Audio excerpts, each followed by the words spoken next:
En 2008, Antonio Morales publicó un libro. Su esposa llevaba 2 años muerta. En ese libro confesó que la había engañado. Que mientras ella cruzaba Latinoamérica llenando estadios y grabando discos que vendían millones, él estaba en Filipinas presentándose como soltero. Que se enamoró de otra mujer. Que mintió durante meses. Que construyó una vida paralela al otro lado del mundo con la tranquilidad de alguien que sabe que nadie puede verificar nada. Sus hijos se enteraron por ese libro. No por una conversación privada. No por una carta. No por una llamada de su padre pidiéndoles perdón antes de que el mundo lo leyera. Por un libro que cualquier desconocido podía comprar en cualquier librería de España por 15 euros. Carmen tenía 38 años cuando lo leyó. Antonio 34. Zayla 29. Ninguno de los tres fue a la presentación. Y hay más. En ese mismo libro aparecieron propiedades en México que no estaban en ningún testamento. Cuentas bancarias que los hijos no sabían que existían. Un patrimonio oculto que Junior había administrado en silencio durante años mientras sus hijos creían conocer la herencia completa de su madre. La familia se fracturó. Junior cayó en una depresión de la que nunca salió. Empezó a beber. Su desayuno dejó de ser café con leche. Era vino tinto. Antes de que saliera el sol. No le encuentro sentido a la vida sin Marieta, le confesó a una revista. Ahora más bien pienso cuándo será mi turno. Murió solo en su cama en 2014. 8 años después que ella. El jardinero tuvo que forzar la entrada. Guarda todo esto. Lo vas a necesitar para entender por qué ese libro fue tan devastador. Pero antes necesitas entender quién era Rocío Dúrcal de verdad. No la leyenda. No los 40 millones de discos. No las rancheras que todavía hacen llorar a los mexicanos en las cantinas de Guadalajara a las 2 de la madrugada. La mujer real. La que nació pobre en un barrio obrero de Madrid. La que firmó un contrato a los 15 años sin entender lo que estaba firmando. La que cruzó medio mundo en Navidad porque su instinto le decía que algo no estaba bien. La que grabó su último disco sin poder mantenerse de pie. La que subió a recoger su Grammy sabiendo que probablemente era la última vez que pisaría un escenario. Necesitas entender todo eso para comprender el peso real de lo que su marido publicó cuando ella ya no podía responder. Hoy vas a conocer 5 cosas sobre Rocío Dúrcal que casi nadie cuenta completas. 5 secretos que la industria, su propia familia y ella misma intentaron mantener enterrados. Primero, la infidelidad que Junior ocultó durante 30 años. Cómo Rocío lo descubrió. ¿Qué pasó cuando cruzó medio mundo para confrontarlo? ¿Y por qué decidió perdonarlo? Segundo, el libro que lo confesó todo cuando ella ya no podía defenderse. Las propiedades ocultas. El patrimonio que sus hijos no sabían que existía. Tercero, la ruptura con Juan Gabriel. 10 años sin hablarse. Y la acusación que involucra a Junior de una forma que la familia jamás ha querido comentar. Cuarto, la noche que Rocío pasó en una cárcel franquista. La mujer que pagó una fortuna para sacarla. Y cómo Rocío no lo supo hasta años después. Y quinto, cómo eligió vivir cuando el cáncer le dijo que el tiempo se acababa. Cómo grabó enferma. Cómo subió a ese escenario. Y lo que pasó la última noche en Torrelodones. Te aviso cuando llegue cada revelación. Pero te advierto algo. Si te vas antes del final te pierdes la parte que más duele. No es la traición. No es el escándalo. Es lo que Junior le dijo al oído cuando ya nadie más podía escuchar. Eso es lo que ningún titular ha contado todavía. Empecemos. Madrid, 1944. Barrio de 4 Caminos. 6 hijos. Un padre taxista. Una madre que no daba abasto. Y una niña de 5 años que se subía a los pupitres del colegio a cantar porque no sabía hacer otra cosa. Esa niña se llamaba María de los Ángeles de las Heras Ortiz. Murió siendo la cantante española más querida de México. Y lo que pasó entre esas dos realidades es lo que vamos a contar hoy. El abuelo se llamaba Antonio. Y era el único que la veía. No su padre. No su madre. No los maestros que la mandaban callar cuando se subía a los pupitres. Solo el abuelo. Un hombre viejo con las manos manchadas de trabajo y los ojos de alguien que ha vivido suficiente para reconocer algo extraordinario cuando lo tiene enfrente. La llevaba al bar donde jugaba al dominó. La subía a las mesas. Y le decía, Canta Marieta. Canta. Y ella cantaba. Los clientes dejaban las cartas. Dejaban los vasos. La miraban. Aplaudían. Y el abuelo sonreía con esa satisfacción silenciosa de quien sabe que tiene razón y no necesita que nadie se lo confirme. Su padre era otra historia.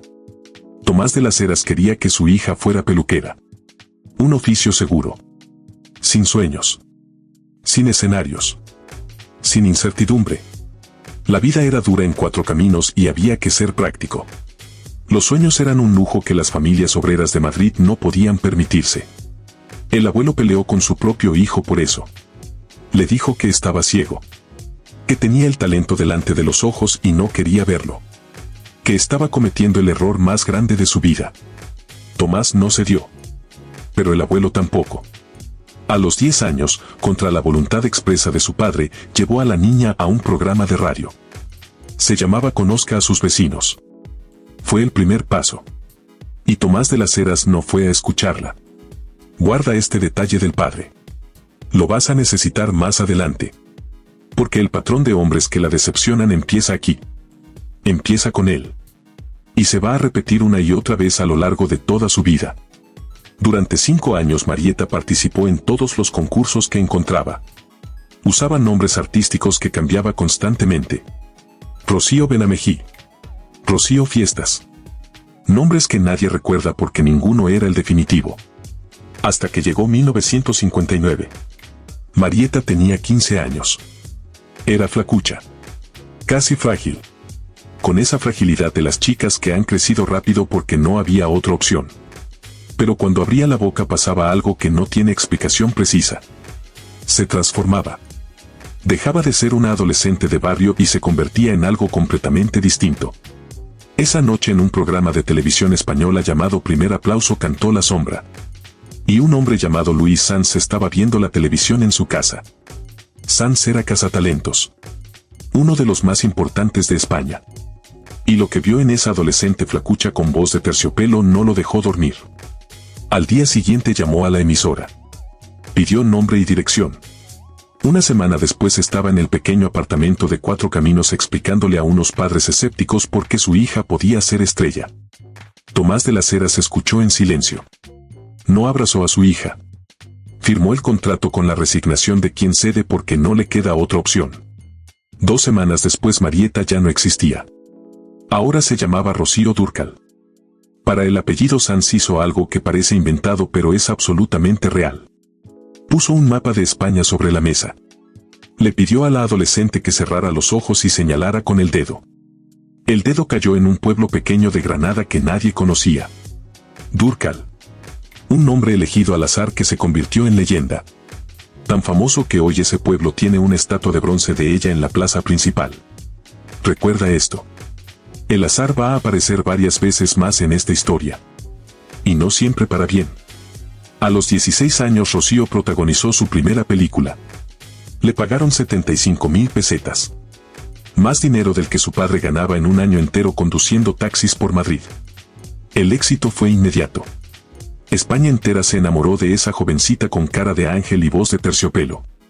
Junto con Marisol, la otra niña prodigio del momento, se convirtió en la imagen del cine español de los 60. Las princesas del régimen franquista. Películas familiares. Canciones alegres. Sonrisas perfectas. Todo controlado. Todo medido. Todo diseñado para vender una España que no existía. Pero lo que parecía un cuento de hadas era una cárcel de oro. Luis Sanz era dueño de su imagen. Cada película tenía que ser aprobada por él. Cada canción. Cada aparición pública.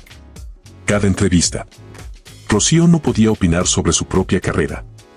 No podía elegir qué proyectos hacer. No podía negarse a nada. El contrato que había firmado a los 15 años la ataba de pies y manos. Y lo peor. Los porcentajes que le correspondían de sus propias películas eran mucho menores de lo que ella creía. Una adolescente de barrio obrero sin abogado. Sin experiencia. Sin nadie que le explicara lo que estaba firmando. Guarda esto. Porque cuando entiendas las condiciones reales de ese contrato vas a entender por qué años después tomó una decisión que destruyó todo lo que había construido. 1965. Rocío tiene 21 años. Ya es una de las caras más reconocibles de España. Y está a punto de conocer a los hombres que le cambiarán la vida. Durante el rodaje de Más bonita que ninguna conoció a un grupo de músicos contratados para las canciones de la película. Se llamaban Los Brincos. Los Beatles españoles. 4 jóvenes guapos y talentosos que representaban todo lo que el franquismo odiaba pero no podía prohibir. Entre ellos había 2 que destacaban. Juan Pardo y Antonio Morales, conocido como Junior. Rocío se enamoró. Pero no de quién crees. Se enamoró de Juan Pardo. El líder. El carismático. El que todas las chicas querían. Pero había un problema. Junior estaba saliendo con Marisol, la rival directa de Rocío. La única que le hacía sombra. Piensa en eso un momento. Las 2 estrellas más grandes del país enamoradas de los 2 músicos más famosos del momento. Parece el guión de una película que ellas mismas habrían protagonizado. Pero la realidad fue mucho más complicada. Mucho más humana. Mucho más dolorosa. Rocío empezó a salir con Juan Pardo. Oficialmente eran novios. La prensa los fotografiaba juntos. Parecían la pareja perfecta. Pero años después confesó la verdad. Yo empecé a salir con Juan pero me gustaba Antonio. Lo hice para que se fijara en mí. Usó a Juan Pardo para darle celos a Junior. Una estrategia arriesgada que podía salir terriblemente mal. Un juego peligroso con el corazón de varias personas. Y funcionó. Junior le había propuesto matrimonio a Marisol. Todo indicaba que se casarían. Pero Marisol tenía un compromiso previo que nadie podía romper. La boda nunca se concretó. Y entonces Rocío hizo algo que las mujeres de 1969 simplemente no hacían. Se declaró ella. Directa. Sin juegos. Sin esperar a que él diera el paso. Juan Pardo se enteró de que su compañero le había quitado la novia. O más bien de que la novia había elegido a otro. El dúo que habían formado se disolvió poco después. La amistad nunca se recuperó. El resentimiento duró décadas. A Rocío no le importó el precio. Quizá tú también has hecho algo así alguna vez. Ir a por lo que quieres sin importar las consecuencias. Arriesgar todo por la posibilidad de ser feliz. Rocío lo sintió y actuó. No esperó a que la vida le diera permiso. En ese momento parecía que había ganado. Parecía. 15 de enero de 1970. Boda en el monasterio de San Lorenzo del Escorial. Fue la boda del año en España. Todo el mundo del espectáculo quería estar. Lola Flores. Carmen Sevilla. Celia Gámez. Nombres que llenaban los titulares de todas las revistas. Todos menos una persona importante. El padre de Rocío. Tomás de las Heras se negó a ser el padrino de su propia hija. Estaba convencido de que Rocío iba al altar embarazada. No era cierto. Pero él nunca lo creyó. Nunca confió en que su hija pudiera casarse por amor y no por obligación. El padrino terminó siendo Jacinto, el hermano mayor. La ceremonia fue hermosa. Las fotos salieron perfectas. Pero en el corazón de la novia había una herida que nunca cicatrizaría del todo. El hombre que debería haberla llevado al altar estaba en casa convencido de lo peor. Incapaz de reconocer que se equivocaba. 11 meses después nació Carmen. La prueba de que no había embarazo previo. La prueba de que el padre estaba equivocado. Tomás de las Heras nunca pidió perdón. Nunca admitió su error. Murió sin reconocer que se había equivocado con su propia hija. En 1974 nació Antonio. En 1979 Zayla. Y Junior hizo algo revolucionario para la época. Dejó su carrera para cuidar a los hijos mientras Rocío trabajaba. Cocinaba. Limpiaba. Llevaba a los niños al colegio. Se convirtió en el pilar silencioso de la familia. El esposo perfecto. El hombre que había renunciado a su propio protagonismo para sostener el de ella. Eso es lo que parecía desde fuera. Pero mientras Junior jugaba a ser el esposo ideal en Madrid, ya estaba preparando algo que confesaría 30 años después. Y mientras la familia crecía y todo parecía ir bien, Rocío estaba a punto de cometer el error más grande de su vida profesional. Necesitaba dinero. A pesar de la fama. A pesar de las películas exitosas. A pesar de ser una de las caras más reconocibles del país, Rocío Dúrcal estaba pasando por problemas económicos graves. ¿Recuerdas lo que te dije sobre el contrato con Luis Sanz? Los porcentajes que le correspondían eran mucho menores de lo que ella creía. Y con 3 hijos que mantener no podía darse el lujo de rechazar trabajo. Ningún trabajo. En 1977 un director llamado Enrique Martín Maqueda tuvo una idea que le pareció brillante. La primera película española con una relación lésbica explícita entre 2 mujeres. Y quería que las protagonistas fueran 2 de las actrices más famosas del momento. Bárbara Rey, la vedette que no le tenía miedo a nada, y Rocío Dúrcal, la niña prodigio que toda España había visto crecer. La imagen de pureza e inocencia del cine español. La que había construido toda su carrera sobre personajes dulces y canciones alegres. La película se llamó Me siento extraña. Rocío aceptó. Y lo que vino después fue un desastre que tardó décadas en dejar de arder. Primera revelación. El rodaje fue un caos desde el primer día. Los guiones cambiaban constantemente. Las escenas se reescribían sobre la marcha. A veces minutos antes de filmarlas. Rocío sufrió un accidente doméstico que le afectó la voz y tuvo que ser doblada en parte de la película. Pero lo peor vino cuando vio las primeras escenas del montaje final. No era la película que le habían prometido. No era la historia que le habían vendido. Era algo mucho más explícito. Mucho más provocador. Las escenas entre ella y Bárbara Rey eran más largas de lo acordado. Más intensas. Más difíciles de justificar ante su público familiar. Rocío se negó a seguir participando en la promoción. No fue al estreno. No habló de ella en entrevistas. La llamó el peor error de mi carrera. Y tomó una decisión que mantuvo hasta el día de su muerte. Jamás vio la película terminada. Ni una sola vez. En 30 años nunca la vio. El escándalo fue brutal. Los periódicos hablaron durante semanas. No de la trama. No de la calidad artística. Solo de las escenas. Los desnudos. El beso. España no estaba preparada para ver a su niña prodigio en una situación así. Y aquí viene algo que nunca se confirmó oficialmente pero que circuló durante años en los círculos del espectáculo.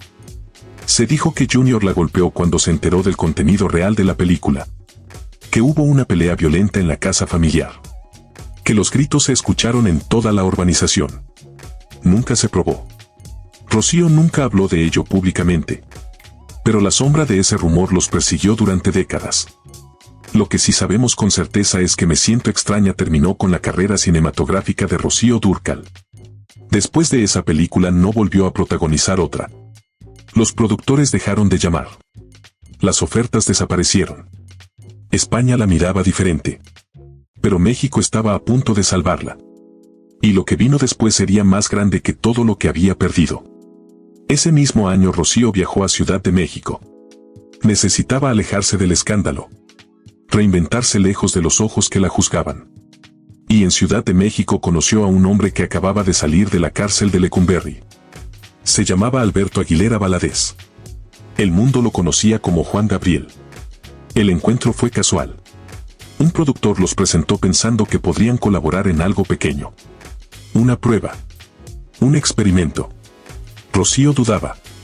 Ya hay grandes artistas en la ranchera, le dijo en esa primera reunión. Lola Beltrán. Lucha Villa. María de Lourdes. ¿Qué puedo aportar yo que ellas no tengan? Juan Gabriel la miró durante varios segundos sin decir nada. Después habló. Tú tienes algo que ellas no tienen. El dolor de una mujer que ha sufrido de verdad. Y eso se escucha en tu voz. No importa lo que cantes. Se escucha. Tenía razón. Y los siguientes 20 años lo demostrarían. Disco tras disco. Ciudad tras ciudad. Primero México. Después toda Centroamérica. Luego Colombia. Venezuela. Argentina. Finalmente los millones de latinos que vivían en Estados Unidos. En 1984 grabaron el disco que lo cambió todo. 5,5 millones de copias vendidas. Uno de los 10 discos más vendidos en toda la historia de México. Más que cualquier álbum de rock internacional. Más que artistas con maquinarias promocionales gigantescas. Costumbres. Amor eterno. Déjame vivir. Fue un placer conocerte. Canciones que todavía suenan en cada funeral de Latinoamérica. En cada cantina. En cada corazón roto que necesita que alguien le ponga palabras a lo que siente y no encuentra cómo. La radio mexicana empezó a tocarla a todas horas. En los taxis de Ciudad de México. En los mercados de Guadalajara. En las cocinas de las abuelas que preparaban tamales mientras tarareaban sin darse cuenta. En las cantinas de Monterrey donde los hombres lloraban sin vergüenza después del tercer tequila. Rocío no solo cantaba rancheras. Las transformaba. Les quitaba el machismo tradicional. Les añadía una fragilidad femenina que el género nunca había tenido. Cuando ella cantaba sobre el abandono no era una víctima pasiva. Era una mujer digna que sufría con la cabeza en alto. ¿Por qué México la adoptó así? ¿Por qué un país tan orgulloso de su música aceptó a una extranjera como su reina? Porque el dolor no tiene nacionalidad. Rocío había sufrido de verdad. La pobreza de 4 caminos. El rechazo de su padre. La película que destruyó su imagen. Y lo que estaba viviendo en su matrimonio que todavía no te he contado completo. Cuando cantaba sobre el desamor lo recordaba todo. Y eso se escuchaba en cada nota. Los mexicanos la reconocieron como suya porque las lágrimas son el mismo idioma en Madrid que en Guadalajara. Se convirtió en la reina de las rancheras. La española más mexicana. 40 millones de discos. 35 de oro. 30 de platino. La cantante española con más ventas de toda la historia. Pero mientras Rocío conquistaba México canción por canción, Junior estaba muy lejos de casa. Y lo que estaba haciendo al otro lado del mundo es algo que no te esperas. Segunda revelación. 1978 Rocío está en México. Su carrera despega como nunca antes. Los escenarios se llenan. Los discos se venden. El futuro parece brillante por primera vez en años. Junior está en Filipinas. Había viajado para hacer películas como actor. Una oportunidad de retomar su propia carrera. De demostrar que él también podía brillar. De ser algo más que el marido de Rocío Dúrcal. Los productores filipinos le dieron un consejo que parecía inofensivo. Preséntate como soltero. Es mejor para la promoción. Junior aceptó sin pensarlo demasiado. Sin internet. Sin redes sociales. Sin teléfonos móviles. Era tremendamente fácil inventar una vida nueva al otro lado del mundo. Nadie en Filipinas conocía a Rocío Dúrcal. Nadie sabía que ese actor español tenía esposa y 3 hijos esperándolo en Madrid. Se enamoró de su coprotagonista. Se llamaba Vilma Santos. Joven. Exitosa. Hermosa. Y no tenía la menor idea de que el hombre con el que se acostaba tenía una familia completa al otro lado del mundo. El romance duró meses. 3 películas rodadas juntos. Noches compartidas lejos de todo lo que Junior había construido con Rocío. Una vida paralela sostenida con la tranquilidad de quien sabe que la distancia protege las mentiras. Pero Rocío intuía algo desde la distancia. Las llamadas que no llegaban cuando deberían llegar. Las excusas que no encajaban del todo. Las respuestas evasivas cuando preguntaba qué había hecho ese día. Esa sensación en el estómago que todas las personas que han amado de verdad conocen. Cuando algo no está bien con quien amas y tu cuerpo lo sabe antes que tu cabeza. Quizá tú también la has sentido alguna vez. Esa certeza incómoda. Ese saber sin querer saber. En diciembre de 1978 Rocío tomó una decisión.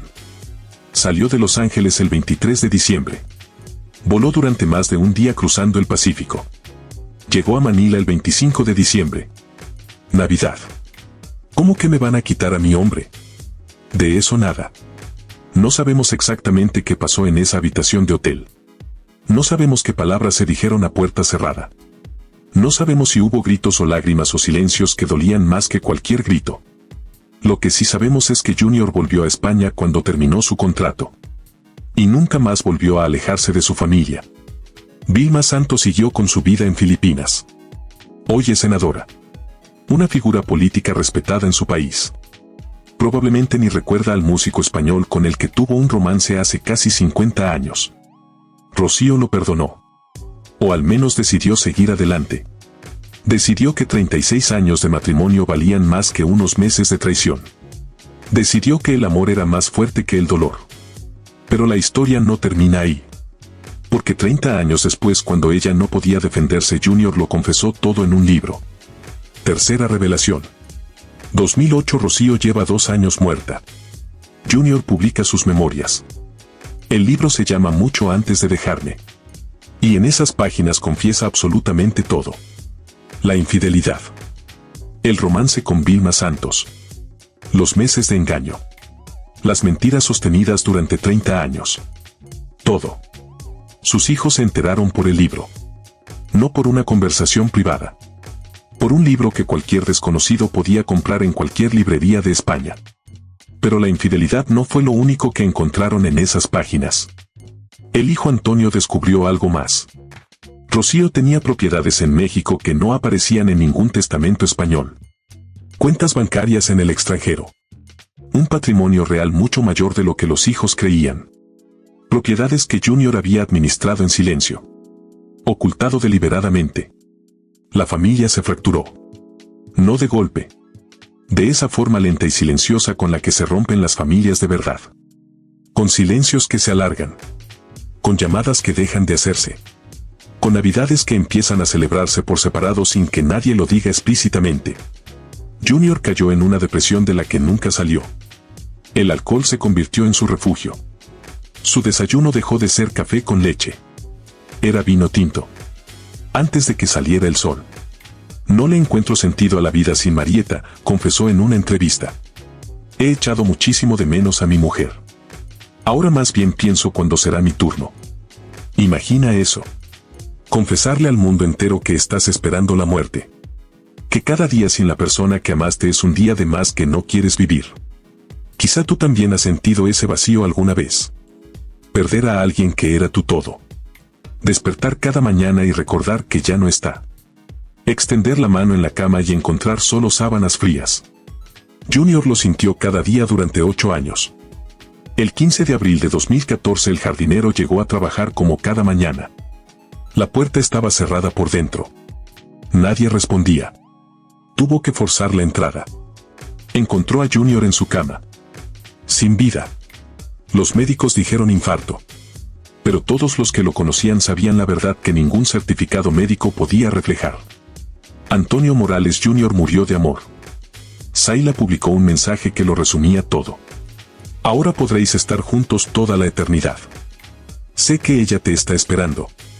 Pero todavía no te he contado lo de Juan Gabriel. Y eso es lo más oscuro de todo. Cuarta revelación. Durante casi una década Juan Gabriel y Rocío fueron inseparables. 10 álbumes juntos. Giras que llenaban estadios en toda Latinoamérica. Una amistad que parecía irrompible. Una conexión que los dos describían con palabras que normalmente se reservan para algo más profundo. Rocío fue como un alma gemela, diría Juan Gabriel. Una amiga como ella es para siempre. Es lo más cerca que he estado de un amor eterno. Y entonces en 1986 todo cambió de la noche a la mañana. Sin aviso. Sin explicación pública.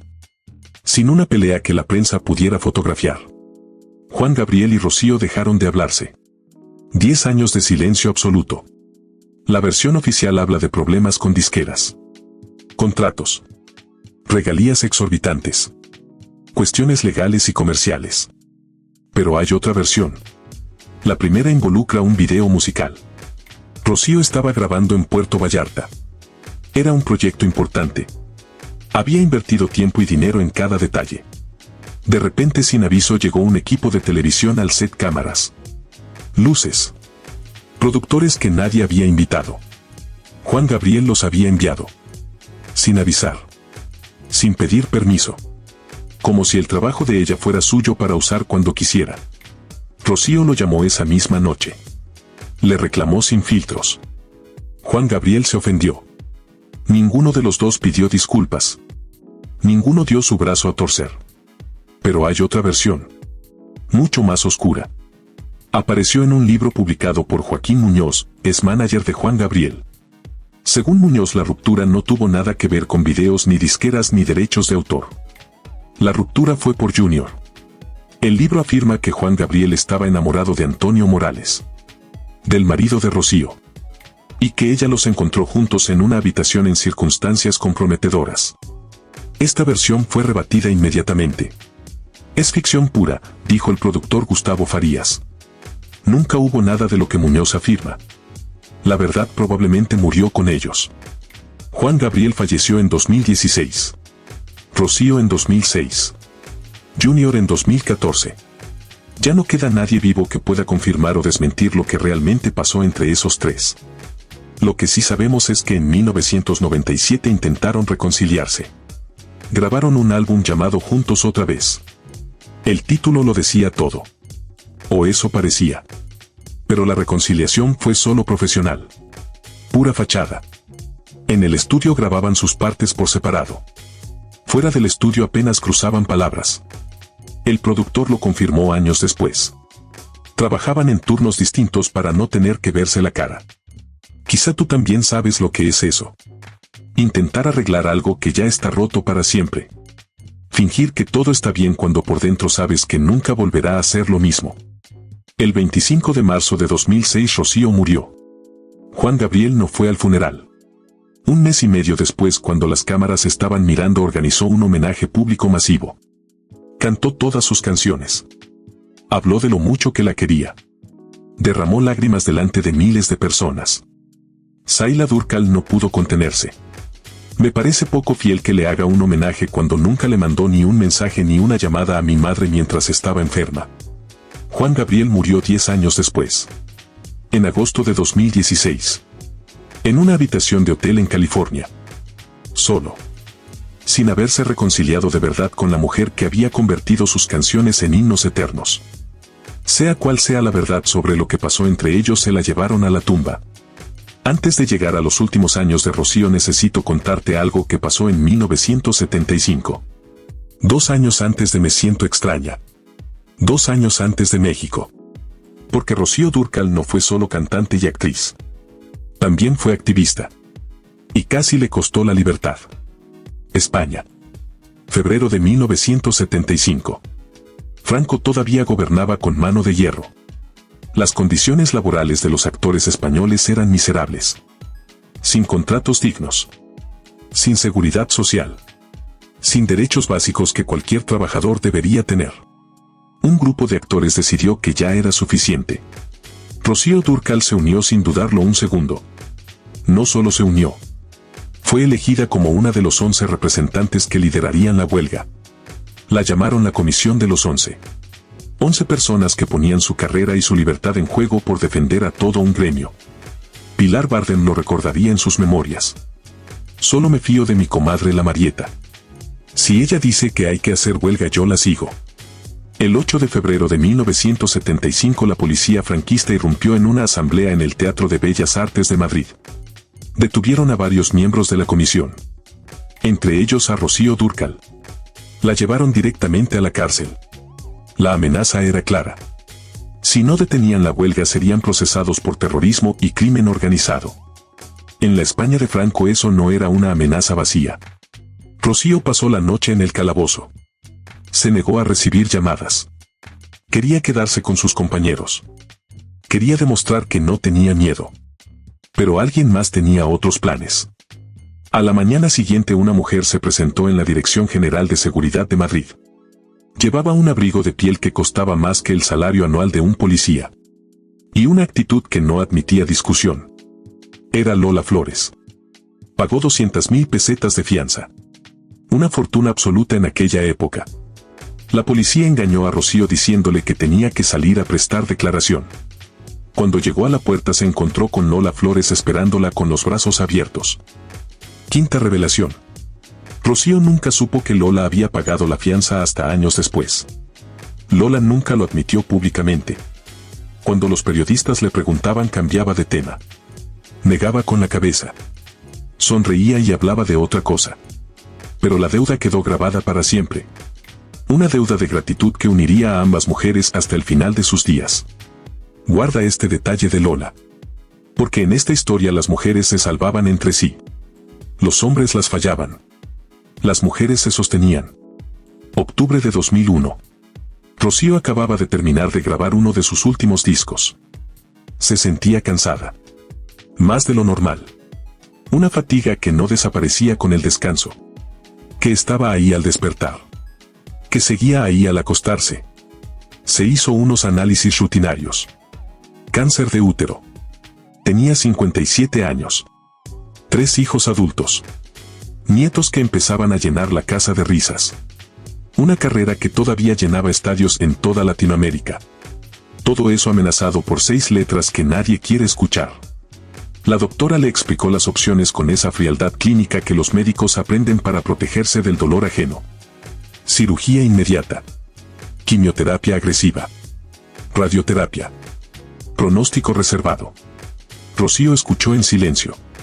Después hizo una sola pregunta. ¿Puedo seguir cantando? La doctora no supo qué responder. Junior fue el primero en saberlo después de ella. Se sentaron juntos en el jardín de Torrelodones. El mismo jardín donde él moriría 13 años después esperando reunirse con ella. Y hablaron hasta que salió el sol. No de tratamientos. No de pronósticos. No de lo que los médicos habían dicho. Hablaron de lo que habían vivido juntos. De los errores cometidos. De las cosas que nunca se habían dicho. De Filipinas. De los silencios que habían durado demasiado. De todo lo que habían guardado durante 30 años de matrimonio.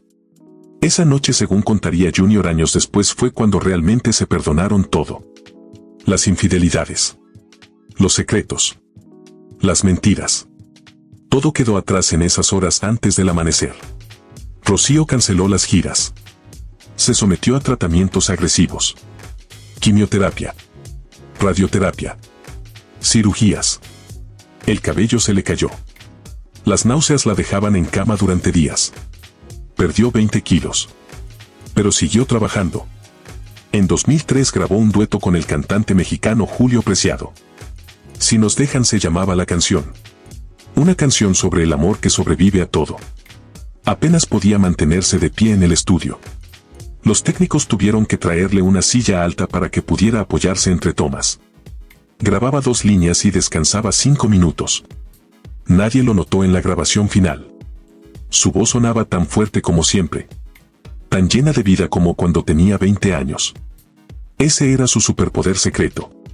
Podía estar muriendo por dentro y sonar absolutamente viva. En 2004 los médicos le dijeron que el cáncer había hecho metástasis en los pulmones. Rocío escuchó el diagnóstico. Asintió. Y cumplió con el compromiso de grabar Alma Ranchera. Su último disco. Un homenaje al género que la había salvado cuando España la había dado por perdida. El día que llegó al estudio, los músicos que la esperaban se quedaron en silencio. Llevaba un pañuelo cubriéndole la cabeza. Había perdido todo el cabello. Pesaba 20 kilos menos que la última vez que la habían visto. Pero cuando abrió la boca para cantar era la misma Rocío de siempre. La voz no había cambiado. El alma tampoco. Algún día me van a dar el Grammy aunque sea por aburrimiento, bromeó ese día. Los músicos se rieron. Ella también. Y después cantó durante horas con el cáncer en los pulmones. En 2005 llegó el Grammy Latino a la excelencia musical. Estaba en cama cuando le dieron la noticia. Llevaba días sin poder levantarse. El cáncer avanzaba más rápido de lo que los médicos habían previsto. Voy a ir, dijo cuando Junior le sugirió que mandara a alguien a recoger el premio. Voy a subir a ese escenario aunque sea lo último que haga. Y casi lo fue. El día de la ceremonia la maquillaron durante 3 horas. Le pusieron una peluca idéntica a su cabello natural. La vistieron con un traje que ocultaba lo delgada que estaba. Subió al escenario con dificultad visible. Pero subió. La ovación duró varios minutos. El público sabía que estaba enferma. Sabía que probablemente era la última vez que la verían en un escenario. Le gritaban que la querían. Que era la mejor. Que nunca la olvidarían. Sonrió con esa sonrisa que había perfeccionado durante 50 años de carrera. La sonrisa que ocultaba el dolor. La sonrisa que decía todo está bien cuando nada estaba bien. El show tenía que continuar. Lo había escuchado toda su vida. Desde los 5 años cantando sobre pupitres en 4 Caminos. Desde que el abuelo la subía a las mesas de los bares. Cuando estaba enferma y Luis Sanz la obligaba a filmar. Cuando Me siento extraña destruyó su imagen. cuando Juan Gabriel dejó de hablarle y tuvo que seguir cantando sus canciones sin él. El show siempre tuvo que continuar. Hasta que su cuerpo dijo que no podía más. Quizá tú también conoces ese agotamiento. No el cansancio físico, sino ese otro. El de seguir funcionando cuando por dentro algo se está apagando. El de sonreír porque no queda otra opción. El de dar todo lo que tienes porque rendirse nunca fue una alternativa real. Rocío lo conoció durante 5 años. Y nunca dejó que se notara. Los últimos meses fueron distintos. Rocío había dejado de luchar contra lo inevitable. No fue una rendición. Fue algo más parecido a la paz. A la aceptación de alguien que ha vivido suficiente para saber cuándo es el momento de soltar. Pidió que la dejaran en su habitación de Torrelodones. No quería hospitales. No quería máquinas. Quería morir en su cama con las cortinas abiertas para ver el jardín que tanto amaba. Junior no se separó de ella ni un minuto. Le sostenía la mano mientras dormía. Le leía en voz alta cuando estaba despierta. Le cantaba bajito las canciones que ella había hecho famosas. Con esa voz quebrada de hombre que sabe que está perdiendo lo único que le importa. Carmen llegó primero. Después Antonio. Zayla fue la última corriendo desde un concierto en México que canceló sin pensarlo 2 veces. Los 4 estaban ahí cuando Rocío abrió los ojos por última vez. Los miró uno por uno. Sonrió. Y se fue. Era el 25 de marzo de 2006. Tenía 61 años. Durante el funeral en España, el Mariachi Real de Jalisco cantó Amor Eterno junto al féretro. La canción que Juan Gabriel había escrito para su madre muerta. La canción que Rocío había convertido en el himno de todos los que han perdido a alguien que no debería haberse ido. Su última voluntad reveló algo que todos sabían pero pocos admitían. Pertenecía a 2 países por igual. Pidió que sus cenizas fueran divididas en 2 partes exactas. La mitad se quedó en España. En el mirador de Torrelodones, donde el viento siempre sopla y donde Junior pasaría 8 años mirando el horizonte. La otra mitad viajó a México. A la Basílica de Guadalupe. El santuario más importante del país, que la había adoptado como hija propia. Cuando la urna llegó al aeropuerto de Ciudad de México, la recibió un grupo de mariachis vestidos de gala. Cantaron México lindo y querido. La canción de los que se van pero nunca olvidan. Miles de personas hicieron fila durante horas para despedirse. Mexicanos de todas las edades llorando a una española como si hubiera nacido en Jalisco en vez de en un barrio obrero de Madrid. Carmen tomó el micrófono frente a la basílica con los ojos llenos de lágrimas. Les dejamos aquí un pedacito de ella para que nos la cuiden. Quiéranla mucho y tráiganle flores. Hoy, casi 20 años después de su muerte, los diarios existen. Carmen los guarda. Cuadernos que Rocío llenaba durante sus largas giras por América. Donde volcaba todo lo que no podía decir en público. Sus miedos. Sus frustraciones. Sus secretos más íntimos. Nunca se publicarán, ha dicho Carmen con firmeza. Son absolutamente privados. Si mi madre hubiera querido publicar su vida, lo habría hecho ella misma. ¿Qué escribió sobre Juan Gabriel en esos diarios? ¿Qué escribió sobre Filipinas? ¿Qué escribió la noche que cruzó el Pacífico para confrontar a Junior? ¿Qué escribió el día que el médico le dijo cáncer? Probablemente nunca lo sabremos. Y quizá eso es lo correcto. Antonio Morales hijo se alejó del mundo del espectáculo. Gestiona restaurantes en Madrid. Casi nunca habla de su madre en público. En 2020 fue hospitalizado gravemente por coronavirus. Las secuelas pulmonares todavía lo acompañan. Zayla Durcal es la única que siguió los pasos artísticos de su madre. Canta rancheras con la misma pasión. Vive entre España y México igual que Rocío. Lleva el apellido como un homenaje permanente. Mi madre me dijo algo antes de morir, ha contado Zayla. Me dijo que el escenario es el único lugar donde puedes ser completamente tú misma. Que nunca lo abandonara. Zayla no lo ha abandonado. El chalet de Torrelodones fue vendido. Los 3 hermanos finalmente acordaron deshacerse del lugar que guardaba demasiados recuerdos. El nuevo propietario no sabe o no le importa que en ese jardín una mujer y un hombre se perdonaron todo en una noche antes de que ella empezara a morir. Que en esa habitación un hombre esperó 8 años a que llegara su turno. Que entre esas paredes se vivió una de las historias de amor más complicadas y auténticas del espectáculo español. Y el libro sigue existiendo. mucho antes de dejarme. Todavía se puede encontrar en librerías de segunda mano, en páginas de compraventa. Un libro que Junior escribió cuando ya no podía más con el peso de lo que había callado. Que publicó sin preguntarle a sus hijos. Que salió al mundo cuando Rocío no podía responder ni defenderse. ¿Por qué lo escribió? Quizá porque el silencio pesa más de lo que parece. Quizá porque hay verdades que necesitan salir aunque sea demasiado tarde. Quizá porque Junior era un hombre que no sabía vivir cargando solo con algo tan pesado. O quizá simplemente porque la quería tanto que necesitaba que el mundo supiera que había sido real. Que se habían fallado y perdonado. Que 36 años de matrimonio no fueron una mentira aunque tuvieran grietas que nunca terminaron de cerrarse. No lo sabemos. Y él ya no puede decírnoslo. Amor eterno sigue sonando. En cada funeral de Latinoamérica. En cada cantina donde alguien necesita llorar sin dar explicaciones. En cada cocina donde una abuela tararea sin darse cuenta. En cada taxi de Ciudad de México donde el conductor sube el volumen sin que nadie se lo pida. Juan Gabriel la escribió para su madre muerta. Rocío la convirtió en el himno de todos los que han perdido a alguien que no debería haberse ido. Rolling Stone la incluyó en la lista de los 200 mejores cantantes de toda la historia de la música. Puesto 139. Por delante de Bono. Por delante de Cristina Aguilera. Por delante de Barbra Streisand. Por delante de nombres que parecían intocables. Pero ninguna lista puede capturar lo que Rocío Dúrcal significó para millones de personas en 2 continentes. Fue la niña que venció la pobreza con talento y determinación. La mujer que sobrevivió al escándalo que habría destruido a cualquier otra. La artista que conquistó un país que no era el suyo y lo hizo amarla como a nadie. La esposa que perdonó lo imperdonable porque el amor verdadero no es perfecto. Es persistente. La madre que trabajó hasta el último día. La enferma que grabó discos sin poder mantenerse de pie. La mujer que subió a un escenario a recoger su Grammy sabiendo que probablemente era la última vez. Y fue sobre todo una voz. Una voz que hacía llorar a los mexicanos con canciones de desamor. Que les recordaba a sus madres ausentes. A sus amores perdidos. A todo lo que dejaron atrás cuando la vida los obligó a seguir adelante. Una voz que todavía suena.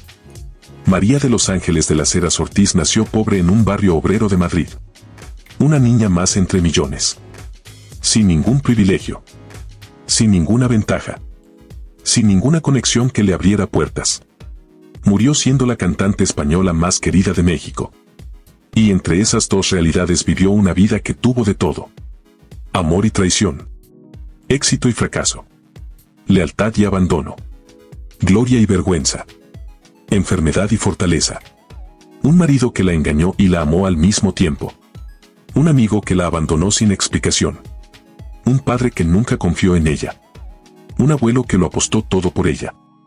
El show siempre tuvo que continuar. Hasta que su cuerpo dijo que no podía más. Hay una última cosa que necesito contarte. La noche antes de morir Rocío pidió que apagaran las luces. Que abrieran las cortinas.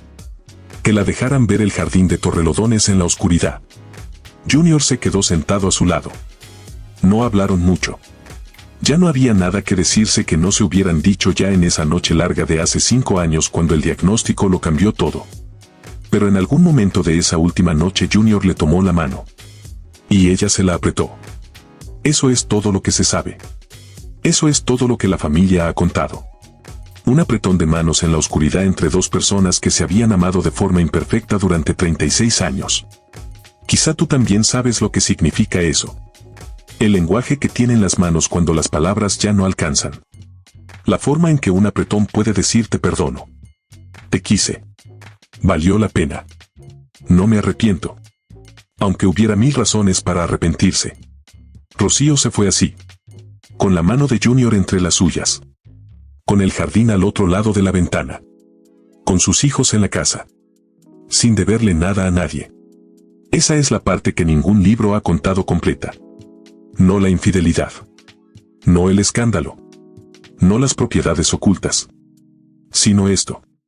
Una mujer que llegó al final de su vida sin amargura. Que perdonó porque quiso. Que cantó enferma porque no sabía vivir de otra manera. Que dividió sus cenizas en 2 partes iguales porque pertenecía a 2 países y no estaba dispuesta a elegir. Junior publicó ese libro porque necesitaba que el mundo supiera que había sido real. Y tenía razón. Fue real. Con todas sus grietas. Con todas sus traiciones. Con todos sus silencios que duraron demasiado. Fue una de las historias de amor más reales que el espectáculo español ha producido. Porque no fue perfecta. Porque se rompió y se volvió a juntar. Porque costó. Porque los dos eligieron quedarse cuando habría sido más fácil irse. El chalet de Torrelodones ya tiene dueño nuevo. Los diarios nunca se publicarán. Juan Gabriel murió solo en California.